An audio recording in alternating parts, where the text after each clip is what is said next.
কিয়ামতের মানুষ কিয়ামতের মাঠের অবস্থা দেখে আদম আলাইহিস সালামের কাছে গিয়ে বলবে, বাবা আদম, আপনার কারণে আমরা দুনিয়ায় গিয়েছি, আপনি আমাদের বাবা, আপনি বলেন না আজকের দিন আর সহ্য হয় না, শরীর থেকে ঘাম জরে জরে হাঁটু পানি হয়ে গিয়েছে, গলা পানি হয়ে গিয়েছে, সাঁতার কাটতেছি, আর সহ্য হয় না, বলেন তো কি করা যায়? আদম আলাইহিস সালাম বলবেন, শোনো আমার সন্তানেরা, শোনো, আমি আল্লাহর কাছে চেহারা দেখাতে পারবো না। আল্লাহ যদি আমাকে বলেন, আদম রে, তোমাকে বলছিলাম এই ফলটা না খাওয়ার জন্য, তুমি কেন খাইছিলা, জবাব দাও।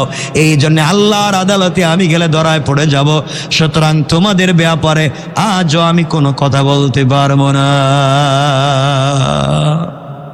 সমস্ত কিয়ামতের মানুষেরা দৌড়াতে লাগবে, আস্তে আস্তে করে কিয়ামতের মানুষেরা দৌড়ে আরেকজন পয়গম্বরের কাছে যাবে, নূহ আলাইহিস সালামের কাছে যাবে, আর বলবে, পয়গম্বর নূহ, আপনি বলেন না কি করা যায়, জাহান্নামের আগুন থেকে কেমনে বাঁচানো যায়?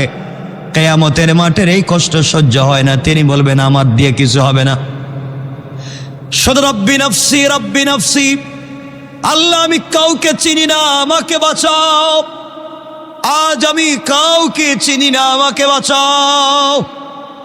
কিয়ামতের মাঠের মানুষেরা দেখবে পয়গম্বর পর্যন্ত কথা বলতে চায় না, একজন একজন করে ইব্রাহিমের কাছে যাবেন, ইব্রাহিম বলবেন আমাকে দিয়ে হবে না, মুসার কাছে যাবেন, আমাকে দিয়ে হবে না, ইউসুফের কাছে যাবেন, আমাকে দিয়ে হবে না, ইয়াকুবের কাছে যাবেন, আমাকে দিয়ে হবে না, সবাই মিলে ঈসা আলাইহিস সালামের কাছে যাবেন, আর বলবেন, আল্লাহ আপনাকে ভালোবেসেছেন, আপনাকে রূহুল্লাহ উপাধি দিয়েছেন, জন্মের পরে আপনার জবান দিয়ে কথা বলিয়েছেন, আপনার মাকে বাইতুল মুকাদ্দাসের খাদেমা বানিয়েছেন, আপনি একটু আল্লাহর সঙ্গে কথা বলেন, আজকের এই বিপদ থেকে বাঁচান। ঈসা আলাইহিস সালাম বলবেন, বেয়াদবি মাফ করবা, কিয়ামতের মানুষ আমাকে দিয়ে হবে না, আমার ইন্তেকালের পরে আমার জাতিরা আমাকে দুনিয়ার জমিনে বেঁচে থাকতেও আল্লাহর পুত্র বানাইছে, আমার মাকে আল্লাহর স্ত্রী বানাইছে, আমার ইন্তেকালের পরে তারা আমাকেও গালি দিয়েছে, নবীদেরকে গালি দিয়েছে, সুতরাং এই মুহূর্তে আমি আল্লাহর সামনে এই চেহারা নিয়ে যেতে পারবো না। কিন্তু তোমাদেরকে একটা পরামর্শ দিতে পারি, কিয়ামতের মানুষেরা শোনো, আদম থেকে নিয়ে আমি পর্যন্ত লক্ষাধিক আম্বিয়া কেরামের কাছে তোমরা গিয়েছো, কেউ তোমাদের কিছুই করতে পারবে না। আমরা সবাই মিলে আজকে যদি চিৎকার করে কান্না করি, কাজ হবে না রে। একমাত্র কেবলমাত্র আল্লাহর রাগকে যদি কমাতে হয়, আল্লাহকে যদি সন্তুষ্ট করাতে হয়, আজকের দিনে যদি আল্লাহর রাগ কমে গিয়ে কিয়ামতের মাঠে বিচার কার্য শুরু করতে হয়, কারোকে দিয়ে হবে না, একমাত্র তার বন্ধু হাবিব রাসূল পাক সাল্লাল্লাহু আলাইহি ওয়াসাল্লাম পড়ে আছে, সেই রাসূলের কাছে যাও, কলিজার টুকরা রাসূলকে গিয়ে ডাক দিয়া বলবা, পয়গম্বরে আরবি, অনেকের কাছে গিয়েছি, অনেক নবী রাসূলের কাছে গিয়েছি, কেউ আমাদেরকে পথ দেখাইয়া দেয় না, কার কাছে যাব? কত মানুষের কাছে গেলাম, সবাই তো রব্বি নফসি, সবাই তো নিজেকে বাঁচাও, এখন আপনার কাছে এসেছি, বলেন না আপনি আমাদের জন্য কিছু করেন। আমার নবীজি বলবেন, বুঝতে পেরেছি। মাকামে মাহমুদের সাজদায় পড়ে যাবেন, আর আল্লাহকে বলবেন, আল্লাহ আমি তোমার হাবিব, যাকে দুনিয়া থেকে সরাসরি তুমি আরশে আজিম পর্যন্ত এনেছো, বলো তুমি আমার কথা রাখবা কিনা? কিয়ামতের ময়দানে মানুষের কষ্ট হয়, আল্লাহ তাআলা বিচার কার্য শুরু করো। আল্লাহ বলবেন, ও পয়গম্বরে আরবি, আপনার কথা শুনে আমি বিচার শুরু করতে চাই, কিন্তু আমি যদি বিচার শুরু করি, একটা মানুষও জান্নাতে যাবে না, একটা মানুষও জান্নাতে যাবে না, সবগুলা জাহান্নামে চলে যাবে। এই জন্য আমি আল্লাহ বিচার কার্য শুরু করতে চাই না। পয়গম্বরে আরবি বলবেন, আল্লাহ তাআলা আমি কোনো কথা শুনতে চাই না, আপনি যদি বিচার কার্য শুরু করতে না চান, আমি মুহাম্মদ কথা দিলাম সেজদার থেকে মাথা উঠাবো না। আল্লাহু আকবার বলেন। এবার পয়গম্বর আরবি চিৎকার করে সেজদায় গিয়ে আল্লাহকে ডাক দিয়া বলবে, আল্লাহ, এই দুনিয়ার জমিনে কষ্ট করেছি, জীবনে বাবা বলে ডাকবার সুযোগ পাই নাই, মাকেও বেশি দিন পাই নাই। তুমি না আমাকে বলেছ পৃথিবীতে কেউ না থাকলে তুমি আছো। আয় আল্লাহ তাআলা, আজকের দিনের মানুষের কষ্ট আমার সহ্য হয় না। তুমি না আমাকে দরদি নবী বানাইয়া পাঠাইছ। বলো না এই মুহূর্তে তুমি কিয়ামতের মাঠে বিচার শুরু করো। আল্লাহ বলবেন, বন্ধুরে কথা দিলাম বিচার শুরু করব, এখন তুমি মাথা উঠাও। আল্লাহ রসুল মাথা উঠাবেন। এবার আল্লাহ বলবেন, শোনো বন্ধু আমার, আমি বিচার কার্য শুরু করতে চাই, কিন্তু একজন মানুষ কি আছে কিয়ামতের মাঠে? একজন মানুষ কি আছে হিসাব ছাড়া জান্নাতে যেতে পারবে? যার আমলনামা বের করব, সে তো আর জান্নাতে যেতে পারবে না। বলো তো এই মুহূর্তে কি করা যায়? ও বন্ধু, আমি কেমনে বিচার করি? বিচার কার্য শুরু করতে গেলেই তো একটা মানুষও জান্নাতে যাবে না। আর জান্নাতে যদি না যায় আমি কেন বিচার কার্য করব? এই জন্য করি না। নবীজি বলছেন, আল্লাহ তাআলা আপনাকে কথা দিলাম, আমার কাছে এমন আমল নামা আছে যে আমল নামায় আপনি কলম ধরতে পারবেন না। আল্লাহু আকবার। আয় আল্লাহ তাআলা, আপনি বলছেন একটা মানুষ জান্নাতে যাবে না, আর আমি বলছি এমন আমল নামা আছে আপনার কাছে পেশ করব যে আমল নামায় আপনি কলম ধরতে পারবেন না। আমি বিশ্বাস করি। আল্লাহ বললেন, শোনো, এমন যদি কারো আমল নামা পেয়ে যাই, আমি কথা দিলাম বিচার কার্য করব, ইনসাফের সাথে করব, এবং জান্নাতি বলে ওয়াদা দিয়ে দেব। আল্লাহ বসে যাবেন বিচার কার্য শুরু করার জন্য। আল্লাহ রসুলের কাছে বলবেন, দেন একজন মানুষের আমল নামা দেন। আল্লাহ রসুল আমল নামা খুঁজতে থাকবেন, খুঁজে খুঁজে একজনের আমল নামা দিবেন ছেঁড়া কাগজ। এই যে দিলাম আল্লাহ, এগুলা দেখেন। আল্লাহ তাআলা এক এক করে পৃষ্ঠা উল্টাবেন, শুরু থেকে শেষ পর্যন্ত উল্টাবেন। কোনো জায়গায় কলম ধরবার জায়গা নাই, গুনার কোনো জিনিস নাই। আল্লাহ বলবেন, পয়গম্বর আরবি, কার আমলনামা দিয়েছ? এটা কার? এই আমলনামা কার? নবীজি বলবেন, আল্লাহ, এটা কোনো পয়গম্বরের না, এটা কোনো নবী রাসূলের না, এটা হলো আমার কলিজার টুকরা পাগল আবু বকরের আমলনামা।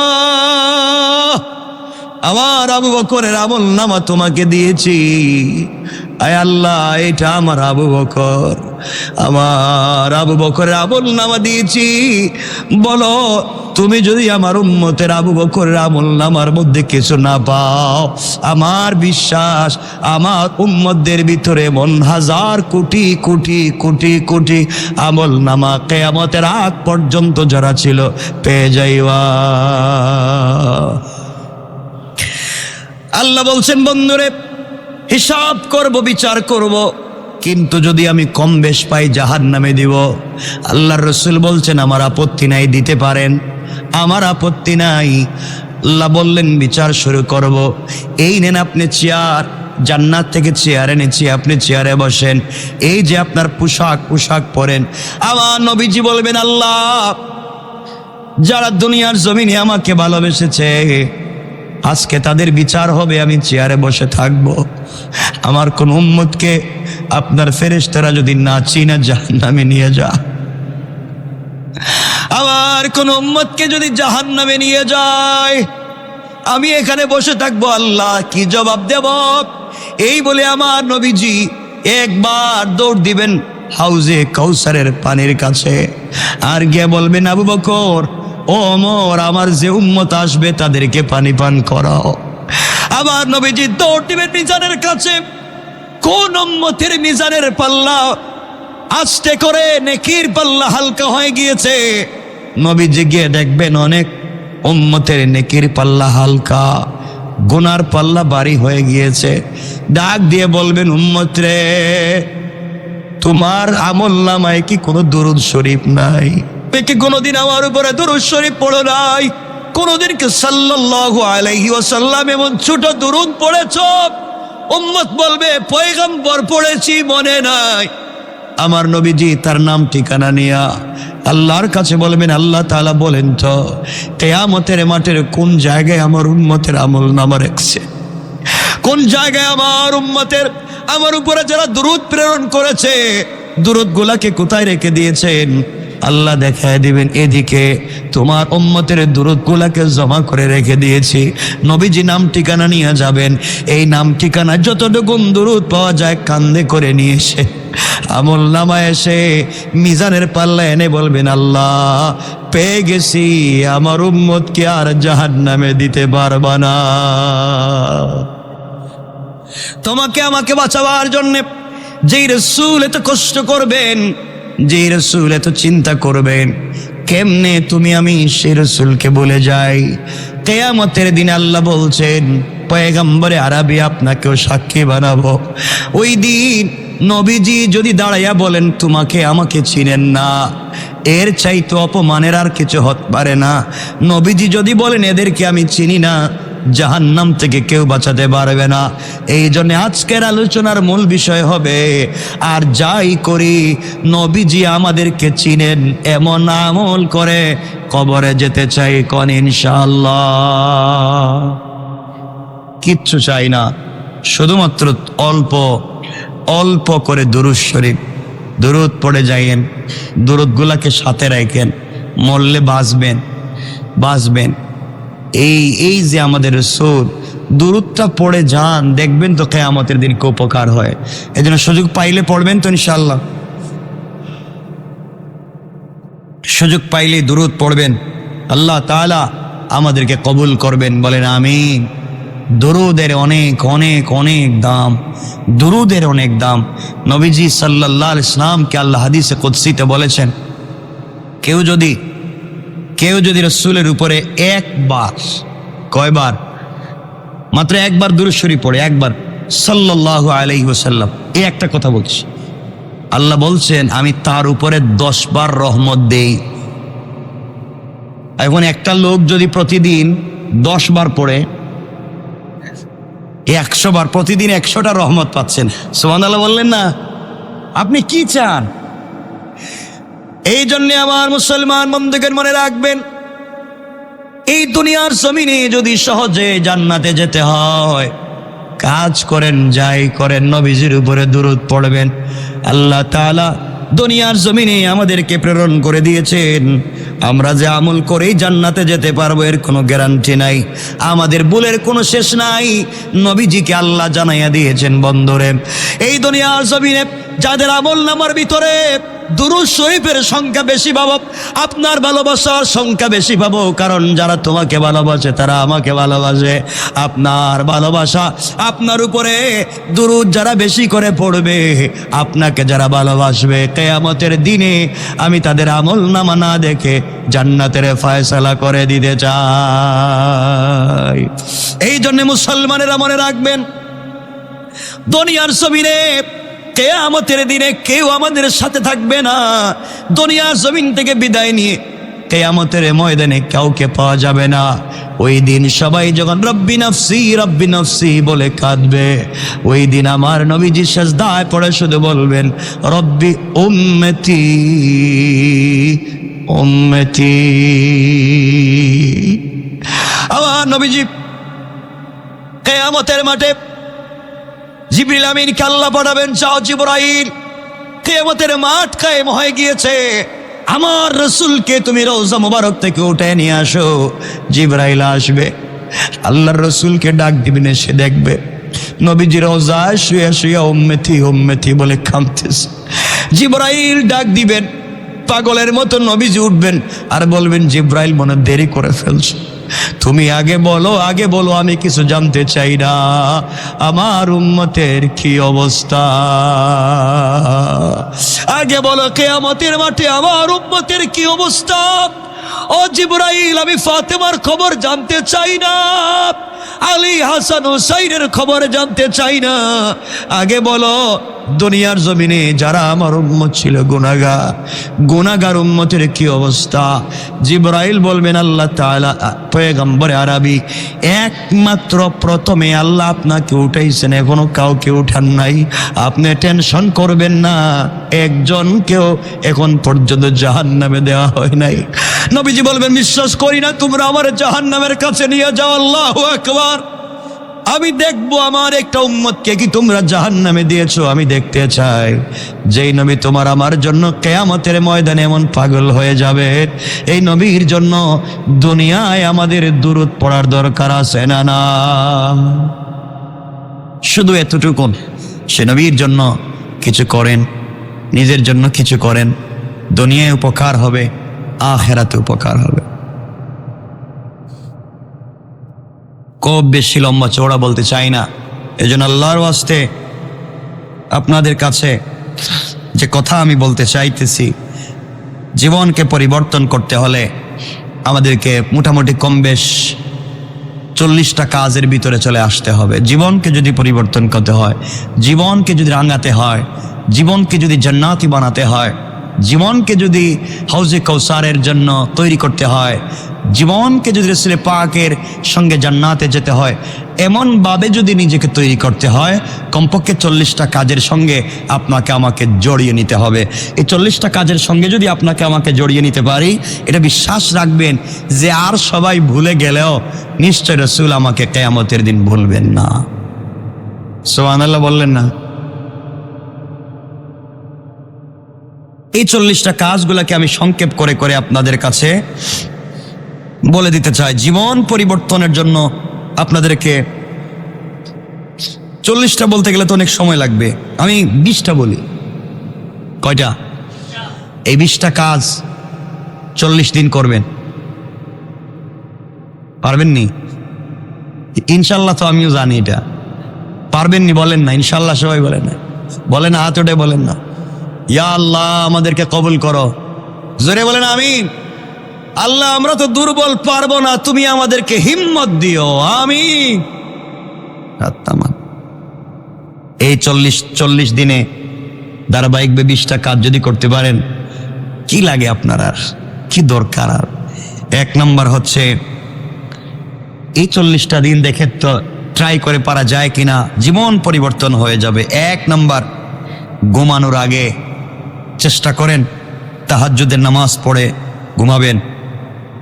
একথা আমি বলতেছি না, ঘুমানোর আগে শুধুমাত্র তাহাজ্জুদের নামাজ পড়ার নিয়ত করে ঘুমাইয়া যান। কিসের নিয়ত করে? 1 নম্বরে কি করবেন? ঘুমানোর আগে তাহাজ্জুদ পড়ার নিয়ত করে ঘুমান। যদি নাও পড়তে পারেন, পুরা তাহাজ্জুদের সওয়াব পেয়ে যাবেন। এটা পারবো না, আচ্ছা তাহাজ্জুদ পড়তে বলতেছি না আমি, যদি না পড়তে পারেন নিয়তটাও করতে পারবেন না যে আল্লাহ আমি নিয়ত করলাম যদি বেঁচে থাকি, উঠতে পারি, আমি তাহাজ্জুদের সালাত পড়ব। পারবেন না ইনশাল্লাহ? 1। 2 নম্বর, ঘুম থেকে যখন উঠেন, আমি আপনাকে বলছি না ফজরের আগে উঠবেন, আপনি তো উঠবেন অবশ্যই, যদি উঠতে না পারেন যখনই উঠবেন, আপনি ঘুম থেকে যখনই উঠবেন, উঠার পরে দোয়া পড়বেন। ঘুম থেকে উঠে আলহামদুলিল্লাহ আমি মরে গিয়েছিলাম, তুমি আমাকে আবার জীবিত করেছো, এই কথা বলতে পারবো না? আলহামদুলিল্লাহিল্লাযী আহইয়ানা, এই যে আরবি যে দুইটার অর্থই বলছি আমি, বাদামা আমাতানা, আল্লাহ আমি তো মরে গিয়েছিলাম, তুমি আমাকে আবার জিন্দা করেছো। আমরা বলতে পারবো না? আমি আরবি বলতে বলছি না, বাংলা বলতে পারবেন না? আচ্ছা, পাশাপাশি মেসওয়াক করবেন। রাসূল পাক বলছেন যারা মেসওয়াক করে তারা আমার সঙ্গে জান্নাতে যাবে। তাহলে তাহাজ্জুদের নামাজ পড়ার নিয়ত করে ঘুমিয়ে যাওয়া, ঘুম থেকে উঠে দোয়া পড়া, মেসওয়াক করা, এটা বড় কোনো কাম, বাড়ি কোনো কাজ? আচ্ছা। 3 নম্বরে ওযু করার পরে কালিমায়ে শাহাদাত পাঠ করা। আমরা পড়ি না অনেকেই, খুব কঠিন কাজ। আপনি শুধুই ধারাবাহিক দেখবেন এই 20টা কাজ আমার ভিতরে আসেনি, এভাবে 40 দিন চালাইয়া আমার সাথে কথা বলবেন।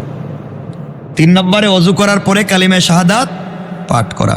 4 নম্বরে সুযোগ থাকলে রাতে তাহাজ্জুদের নামাজ পড়ে ঘুমানো। আমি বলছি না রাতে 3টার সময় উঠে পড়বেন, আমি বলছি এশার পরেও পড়তে পারেন। ট্রাই শুরু করেন, আপনি এশার পরে 4 রাকাত এক্সট্রা পড়ে ফেলেন তাহাজ্জুদের নিয়ত করে, পারবেন ইনশাল্লাহ। আচ্ছা, 5 নম্বরে, কখনো কখনো যদি আমাদের উপরে গোসল ফরজ হয়ে যায় তাহলে ফজরের আগে আগে নিজেকে পরিষ্কার করে ফেলা। মনে রাখবে তো? মনে থাকবে তো ইনশাল্লাহ? মনে থাকবে ইনশাল্লাহ। 6 নম্বর, চেষ্টা করব 5 ওয়াক্তর আজান শোনা। আমি বলছি শুধু আজান শোনা, আজান শোনা, এবং চেষ্টা করবেন আজানের উত্তর দেওয়া। প্রতিদিন কয়বার? 5 বার আজান দে মুয়াজ্জিন, ডাকতেছে কে? তে আল্লাহর ডাকটা আপনি 5 বার শুনবেন প্রতিদিন, 5 বার উত্তর দিলেন। কি চিন্তা করছেন? ডাকতেছেন আল্লাহ, জবাব দিচ্ছেন আপনি, সুবহানাল্লাহ বললেন না? পারবো না এটা আমরা ইনশাআল্লাহ। এরপরে 7 নম্বর, ফজরের সুন্নতকে গুরুত্ব দিয়ে আদায় করা। ফজরের সুন্নতকে গুরুত্ব দিয়ে আদায় করা। 8 নম্বরে, কেউ যদি বিনা হিসেবে জান্নাতে যেতে চায়, আর কিয়ামতের দিনে আল্লাহকে সন্তুষ্ট আল্লাহ আছেন বুঝাতে চায়, সে যেন সূর্য উদয়ের পূর্বে কোরআন তেলাওয়াত করে। সূর্য উদয়ের আগে, ফজরের আগে পড়ে, ফজরের নামাজের পরে তো সূর্য উদয় হয়, আপনি নামাজের পরে নামাজের আগে বসে রয়েছেন মসজিদে, পড়েন না কোরআন শরীফ। আল্লাহ রসুল বলছেন সূর্য উদয়ের আগে কোরআন তিলাওয়াত করা। এবং 9 নম্বর, সূর্য উদয়ের পরে ইশরাকের নামাজ পড়া। এটা অনেকেই পড়ে থাকে, পারবেন না ইনশাল্লাহ? নবীজি বলেছেন কেউ যদি কিয়ামতের দিনে আমাকে পেতে চায়, সে আমাকে খোঁজা লাগবে না, আমি তাকে খুঁজে বের করব। সে যদি প্রতিদিন 12 রাকাত সুন্নত নামাজ আদায় করে। কয় রাকাত? 12 রাকাত সুন্নত যদি আপনি পড়তে পারেন, আল্লাহ রসুল বলছেন আমি এর খুঁজে বের করব। সুবহানাল্লাহ বলেন। চেষ্টা করবেন। 11 নম্বর, সালাতুদ দুহা। সালাতুদ দুহা বুঝছেন আপনারা? সালাতুদ দুহা, এই নামাজটা পড়তে পারবেন না এটা? আচ্ছা, এটা তো পড়ে অনেকে দেখলাম তো পড়ে, দুপুরে টাইমে অনেকে পড়ে দেখলাম তো। সালাতুদ দুহা আদায় করা চেষ্টা করবেন, আল্লাহ পাক যেন কবুল করেন। কয়টা বলছি?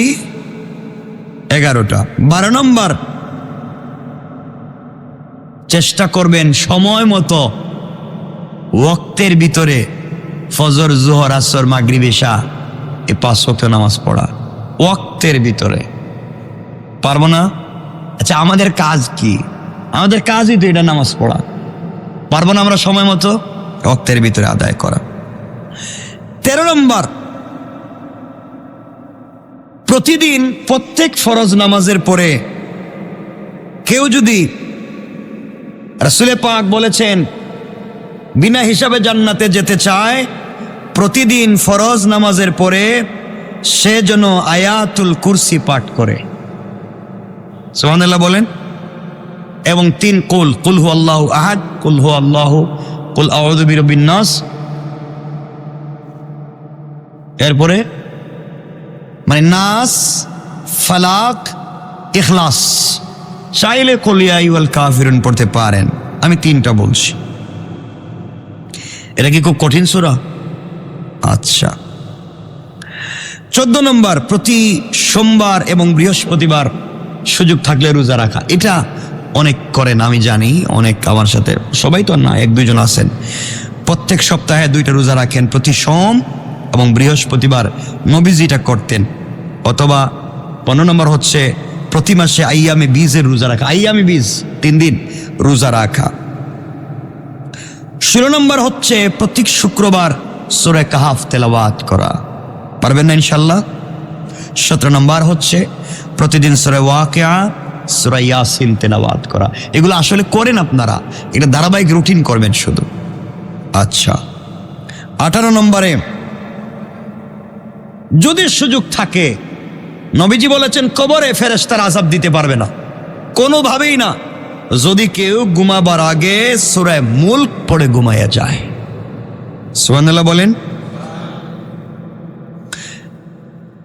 আর আজকেও বলেছি সূরা বাকারার শেষ 2 আয়াত, সূরা মুলক পড়েন যদি, সূরা বাকারার শেষ 2 আয়াত, সূরা মুলক, সূরা বাকারার শেষ 2 আয়াত। চেষ্টা করবেন এই আমলটাকে একটু ট্রাই করেন। সূরা মুলক, সূরা বাকারার শেষ 2 আয়াত। 19 নম্বর,